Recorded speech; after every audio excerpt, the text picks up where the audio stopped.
The first thing I noticed wasn't her. It was her laugh. That soft, melodic sound that used to make my heart skip when we first met. I froze mid-step, halfway through the entrance of that dimly lit bar, and for a second, I thought my mind was playing tricks on me. But when I turned toward the sound, my world stopped. There she was, Emily, sitting in the corner booth, her hand resting gently on another man's chest. Her eyes lit up with a look I hadn't seen directed at me in a long time. And just like that, everything I thought I knew about my life cracked open. It had been one of those ordinary Thursdays. I'd wrapped up late at work and decided to grab a drink at O'Malley's, the little Irish bar near the office where we used to go when things were simpler. No plans, no stress, no distance. Just laughter and each other. Funny how nostalgia works. It takes you to the places you once loved, just to remind you of what you've lost. I wasn't even supposed to be there that night. I'd texted Emily earlier to ask if she wanted dinner. She said she had a late meeting. I didn't think twice. She'd been working late a lot lately and I trusted her, or at least I used to. So when I saw her sitting there, in that same booth we used to claim as ours, wearing that blue dress I'd bought her last anniversary, my breath caught in my throat. The man sitting across from her was leaning in close. Too close. The kind of closeness that erases the boundaries between friends and something more. Her fingers brushed his wrist as she laughed at something he said. That same flirtatious tilt of her head I'd once fallen for. It was all so familiar. And yet, seeing it from the outside, it felt like watching a stranger perform a cruel imitation of my wife. I didn't know how long I stood there, frozen at the entrance. The bartender looked up at me, recognition flickering in his eyes. We'd been there together so many times. He gave me a confused look, as if asking whether I wanted him to intervene. I just shook my head. Then I walked, slowly, deliberately. Each step felt heavier than the last, like my shoes were sinking into the floor. I couldn't hear anything but the dull roar of my own pulse in my ears. When I stopped at their table, Emily's laughter died mid-breath. "Ryan," she stammered, her face draining of color. The man looked up, late 30s, clean-cut, wearing that smug kind of confidence that only comes when you think you're winning something that isn't yours. I didn't say a word. Instead, I reached for my ring finger. My hands were trembling as I slid off the wedding band, the one she'd slipped onto my finger 10 years ago beneath the oak tree behind her parents' house. Back then, she'd cried and whispered, "Forever, okay? Forever." The ring felt cold in my hand, heavier than it had ever been. I placed it on the table, right between their drinks, right between them. Her lips parted, as if she wanted to say something, but I didn't give her the chance. I turned around and walked out. Not a word, not a glance back. It wasn't until I reached the car that the shaking started. My hands, my chest, even my breath. It all came in violent tremors. I didn't cry at first. Just sat there, staring through the windshield, watching the rain smear the world into a blur of lights and shadows. It didn't feel real. I kept replaying the image in my head. Her leaning toward him, her hand on his chest, that smile that used to belong to me. A cruel part of me wondered if she'd planned it. If the late meetings were really just these nights at the bar, laughing with him while I sat at home waiting like a fool. Another part of me wanted to believe there was a reason. That maybe it wasn't what it looked like.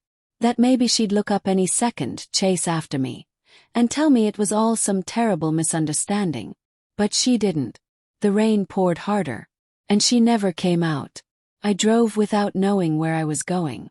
The road stretched ahead like a blur of headlights and heartbreak. Eventually, I ended up at the old park near our house, the one where we'd walked our dog every Sunday.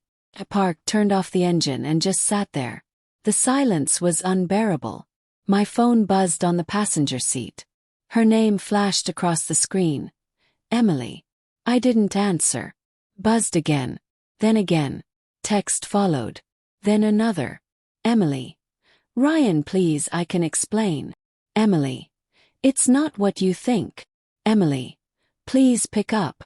Just talk to me. I stared at the messages until they blurred. Then I turned the phone face down. It was around midnight when I finally went home. The house felt hollow when I walked in. Too quiet, too tidy, like it was holding its breath. Her car wasn't in the driveway. I sat on the couch, staring at the framed photos on the mantel. Our wedding day, our first vacation, her smile pressed against my shoulder. And I thought about every sign I'd ignored. The late meetings. The sudden perfume I didn't recognize. The phone she kept face down on the counter. The way she'd stopped reaching for my hand at night. The truth was I'd known. Deep down I'd known. I just hadn't wanted to see it. She came home around 1 a.m. I heard the front door creak open, then soft footsteps in the hall. "Ryan!" Her voice trembled. I didn't move. She found me sitting there in the dark, the ring gone from my hand, the phone face down beside me. Her makeup was smudged, eyes red.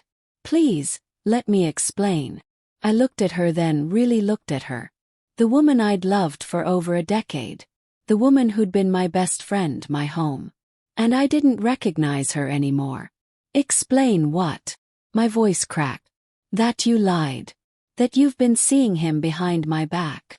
She shook her head, tears spilling. "It wasn't, Ryan, I swear it wasn't serious. I didn't mean for it to happen." I laughed, a bitter, broken sound.